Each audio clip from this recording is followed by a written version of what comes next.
अघोरी अमावस्या की रात। आज अघोरी अमावस्या थी, मतलब कि आज की रात भूत पिशाच और डायन की शक्तियां इंसानों पर भारी थी। इसलिए आज गांव का कोई भी इंसान रात के 9 बजे के बाद अपने घर से बाहर निकलने की हिम्मत नहीं दिखा रहा था। सुनसान और डरावनी सड़क पर बस एक कुत्ता था जो जोर जोर से रोए जा रहा था। तभी पायल की छुन-छुन के साथ किसी ने उस गली में कदम रखा और एक झटके में कुत्ता चुप हो गया, क्योंकि वो जो कोई भी थी उसने अपने तलवार जैसे लंबे और तेज नाखून को कुत्ते के सर के आर पार कर दिया। कुत्ते के सर से टपकता हुआ खून बहता हुआ खूंटे से बंधे हुए मेमने गोपी के पास पहुंचा और पता नहीं गोपी को क्या हो गया। गोपी ने एक छलांग में बंधी हुई रस्सी तोड़ दी और उसने जंगल की ओर दौड़ लगाई। बाहर हो रही हलचल को सुनकर छोटा अखिल अपने घर से बाहर निकल आया। गोपी को जंगल की ओर भागता हुआ देखकर अखिल भी गोपी के पीछे भागा। गोपी रुक जाओ, कहाँ जा रहे हो? वहाँ जंगल की ओर मत जाओ, जंगल में जाना मना है। लेकिन गोपी अपने आप में ही कहाँ था। गोपी ने एक और तेज छलांग लगाई और जंगल की सरहद पर लगा बोर्ड गिरा दिया जिस पर लिखा था, ऐ स्त्री तू कल आना। उसी समय जंगल में अलग अलग हिस्सों से हजारों डायने काली साड़ी पहने अपने माथे पर इंसानी खोपड़ी लिए जंगल के बीचों बीच मैदान में जमा होने लगी। मैदान के सेंटर में जैसे क्रिसमस ट्री लगाया जाता है वैसे ही हड्डियों का ढेर रखा गया था और उस ढेर के ऊपर एक इंसानी खोपड़ी थी। तभी डायनों की डायन मुखिया डायन आगे आई और उसने हवा में छलांग लगाते हुए इंसानी खोपड़ी की आंखों के भीतर जलते हुए कोयले भर दिए। उसी के साथ वहां मौजूद हर एक डायन के माथे पर जो खोपड़ी थी उसकी आंखें भी रोशनी से जगमगा उठी और जंगल के बीचों बीच शुरू हुआ डायनों का महारास। कमर मटकाती हुई, हाथों से ताली बजाती हुई और माथे पर जगमगा रही खोपड़ी को बैलेंस करती हुई डायने गा रही थी। तेरी हड्डियों से खेले, तेरा खून हम पिए, तू हमारा शिकार। जितनी तेज गति से डायने घूमे जा रही थी उतनी ही तेज गति से गोपी जंगल के मैदान की ओर बढ़े जा रहा था और गोपी के पीछे अखिल। गोपी रुक जा, घर चल। देख, जंगल में इस समय जाना ठीक नहीं है। माँ कहती है अघोरी अमावस्या की रात जंगल में डायने घूमती हैं, हमें वहाँ नहीं जाना चाहिए। पर बेचारे अखिल को कहाँ पता था कि ये सारा खेल डायनों का ही रचाया हुआ था। गोपी तो झाड़ियों से कूदता हुआ छलांग लगाता हुआ बस भागे जा रहा था।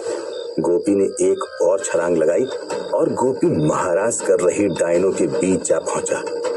गोपी को पकड़ने के चक्कर में आओ देखा ना ताओ अखिल ने भी गोपी के पीछे पीछे छलांग लगा दी। गोपी की छलांग के कारण हड्डियों का ढेर गिर पड़ा और जलते कोयले वाली खोपड़ी खटक खटक कर करती हुई नीचे आ गिरी और जलते कोयलों ने चारों ओर आग फैला दी। गोपी तो भाग निकला पर अखिल डायनों के बीच फंस गया। अखिल को देखकर सारी डायने और जोश से महाराज करने लगी और गाने लगी, तेरा ताजा ताजा खून, तेरा नरम नरम मांस, आज आएगा मजा। तेरी हड्डियों से खेले, तेरा खून हम पिए, तू हमारा शिकार। अखिल डर गया, वहां से भागना चाहता था पर तभी अखिल ने देखा डायनों की डायन ने अखिल का रास्ता रोक लिया और अखिल के बाल पकड़कर अखिल के माथे के भीतर से अपना तलवार जैसा तेज नाखून बस पार करनी ही वाली थी कि तभी एक धार वाला चाकू वहां से आया और उसने मुखिया डायन की चोटी काट दी। मुखिया डायन अपनी गहरी और डरावनी आवाज में गुर्रा उठी, कौन है? इसकी मौत आई है, सामने आ। वैसे मुखिया डायन अब चिल्लाने के अलावा कुछ और कर भी नहीं सकती थी, क्योंकि वार करने वाला अच्छे से जानता था कि डायनों की ताकत उसकी चोटी में होती है। मुखिया डायन चिल्ला उठी, लेकिन मुखिया डायन की धमकी का कोई असर नहीं हुआ। बल्कि एक हाथ आगे आया और उसने मुखिया डायन की चोटी में आग लगा दी। इस कारण न केवल मुखिया डायन पर बाकी की डायनें भी घबराकर यहाँ वहां भागने लगी। तभी उस चोटी जलाने वाले हाथ ने अपनी जेब से एक जादुई आईना निकाला और आईने को हुक्म देते हुए कहा, करार तोड़ने की सजा मिल जाए। एक के बाद एक सारी डायनें जादुई आईने में कैद हो जाएं। बस हुक्म देने की ही देर थी। आईना एक के बाद एक डायनों को खींचता गया। आखिर में बारी आई मुखिया डायन की। इसने आईने में कैद होने से पहले पूछा,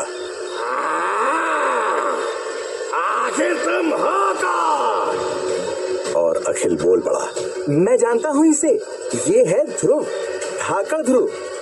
24-25 साल का ध्रुव एक आम नौजवान की तरह दिखता था, पर उसके कारनामे और उसके हाथों की लकीर बिल्कुल आम नहीं थी। दूसरी ओर जैसे ही अखिल ने धाकड़ ध्रुव का नाम लिया, आईने ने मुखिया डायन को भी अपने भीतर खींच लिया।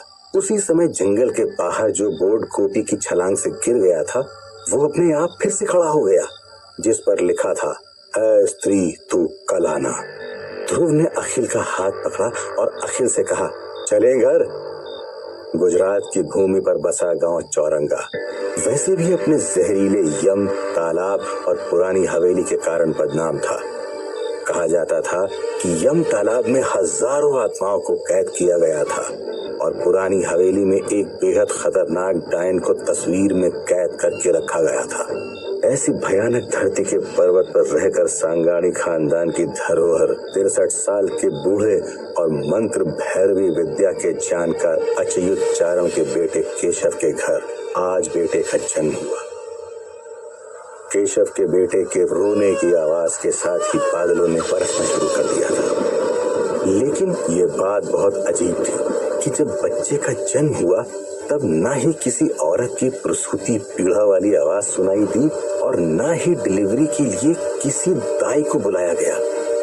बस एक बंद कमरे से केशव हाथ में बच्चे को लेकर बाहर निकला और उसने अच्युत चारण को बच्चे की एक झलक दिखाते हुए अपने पिता के आशीर्वाद लिए और वहां से चुपचाप निकल गया। इतनी तेज बारिश में केशव ने अपने बच्चे को इस तरह कसकर अपने सीने से लगा रखा था कि कोई ये बात मान ही नहीं सकता था कि कुछ देर बाद यही केशव हमेशा हमेशा के लिए अपने बच्चे को खुद से अलग करने वाला है। केशव पर्वत उतरकर चौरंगा गांव में रह रही अपनी बहन ममता के घर आया और उसने ममता के घर के बाहर दरवाजा खटखटाया।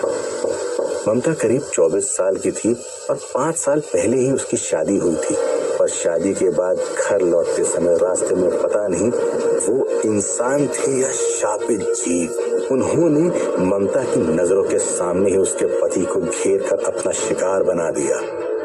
दुल्हन के लिबास में सजी हुई ममता चिल्लाती रही, उन्हें छोड़ दो, चाहे तो मेरी जान ले लो, पर उन्हें जाने दो। पर कोई फायदा नहीं हुआ।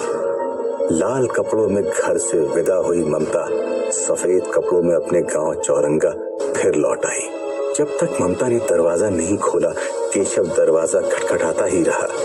ममता भागती हुई आई और जैसे ही ममता ने दरवाजा खोला तो सामने केशव खड़ा था। ममता ने देखा इतनी बारिश में केशव अपने हाथ में एक ताजे जन्मे हुए बच्चे को लेकर खड़ा था। केशव की आंखों में एक अलग ही डर दिखाई दे रहा था। ममता ने केशव से कहा, केशव भाई, आप इस समय घर के भीतर आइए। मगर केशव ने ना कहते हुए ममता के हाथ में बच्चा रख दिया। इसे आज से तुम्हें ही पालना होगा ममता। ममता को कुछ समझ नहीं आया कि आखिर में केशव कहना क्या चाहता है और ये बच्चा किसका था। ममता की आंखों में उठे सवाल केशव ने पढ़ लिए। केशव ने एक बार फिर से आसपास देखा। ऐसा लग रहा था कि जैसे केशव का कोई पीछा कर रहा था। केशव ने ममता से विनती करते हुए कहा, देख ममता, मैं ज्यादा कुछ नहीं बता सकता, पर ये मेरा बेटा है। केशव की बात सुनकर ममता ऐसे चौंक उठी जैसे उसके सर पर बिजली गिर गई हो। केशव भाई, आपका बच्चा? पर ये कैसे हो सकता है? आपकी शादी कब हुई? केशव ने बच्चे की माँ के बारे में बात करनी तो चाहिए, पर आसमान में कड़क रही बिजली और गरज रहे बादलों की आवाज में ममता को कुछ भी सुनाई नहीं दिया और केशव ममता के हाथ में रखे बच्चे के माथे को चूमकर चला गया। ममता साफ साफ देख रही थी कि केशव की आंखों में मौत का डर था और ममता को इस बात का अफसोस था कि केशव ने बच्चे की मां के बारे में जो भी कहा था वो सुन नहीं पाई थी। बस खुशी की बात ये थी कि अब ममता की गोद में उसका सहारा था। ममता ने बच्चे को अपने सीने से लगा ली और बच्चे को सीने से लगाने से अगर बच्चे की भूख मिट सकती तो बात ही कहाँ थी। थोड़ी देर हुई नहीं कि बच्चे ने रोना शुरू कर दिया। बच्चा भूखा था और ममता के घर में दूध की एक बूंद नहीं थी। ममता को समझ नहीं आ रहा था कि वो क्या करे। ऊपर से ममता के पास इतने छोटे बच्चे को संभालने का अनुभव भी नहीं था। बच्चे के साथ ममता भी रो पड़ी। मत रो लल्ला, चुप हो जा। पर बच्चा रोए जा रहा था। ममता मन ही मन भगवान से प्रार्थना करने लगी कि प्लीज भगवान उसकी मदद करे। और तभी फिर से घर पर किसी ने दस्तक दी। ममता ने अपने बच्चे को नीचे रखा और दरवाजे के पास पहुंची। ममता ने देखा पड़ोसन चंपा अपने 1 महीने के बच्चे रघु को लेकर आई थी। चंपा ने बताया कि उसके घर की छत से अचानक पानी टपकने लगा है। तो चंपा ने सोचा बेहतर है कि वह ममता के घर छोटे रघु को लेकर आ जाए। तभी चंपा के कानों में बच्चे की रोने की आवाज आई। चंपा पहले तो चौंक गई। ममता के घर में छोटा बच्चा कहाँ से आया? पर जब ममता ने चंपा को बताया कि बच्चा उसके केशव भाई का है, भूखा है और घर में दूध की एक बूंद भी नहीं है, तो चंपा ने बच्चे को अपने हाथ में ले लिया। और उसी पल चंपा के अंदर इतनी ममता छलक उठी कि चंपा ने बच्चे को अपने सीने से लगा लिया। बच्चा चंपा का दूध पीकर चैन से सो गया। उसी के साथ बाहर उठा तूफान भी थम गया। लेकिन बेचारी ममता कहाँ जानती थी कि उसकी ममता की कसौटी करने एक और तूफान उसके घर की ओर बढ़ रहा था। उस तूफान का नाम था दादू भीमजी भा।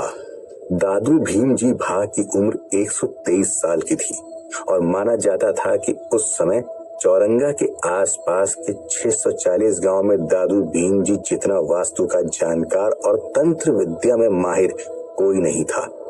एक वक्त था जब चौरंगा की भूमि पर भूत प्रेत और डायनों ने मिलकर हमला बोल दिया था। तब दादू भीमजी भा ने उन आत्माओं को गांव के यम तालाब में बांध कर रख दिया था और आत्माओं से कहा था, आज से तुम तालाब के बाहर नहीं आओगे और जो तालाब के भीतर आया वह तुम्हारा। इसी तरह उन्होंने पुरानी हवेली में एक खतरनाक डायन को दीवार में एक तस्वीर में कैद करके रख दिया था और हवेली को एक ताला लगा दिया था। ऐसे दादू भीमजी भा ममता के आंगन में आ पहुंचे थे और उन्होंने ममता को आवाज देकर बाहर बुलाया। अनर्थ होने वाला है। ममता, जो बच्चा इस वक्त तेरे हाथ में है उसके माथे की रेखाएं बताती है कि वह एक अल्प आयु है। जब वह 8 साल का होगा तो उसकी मृत्यु हो जाएगी और अगर मृत्यु नहीं हुई तो ये पूरे गांव को मौत के मुंह में ढकेल देगा, तबाही ले आएगा। मेरी बात मान, इस बच्चे का मोह छोड़ दे।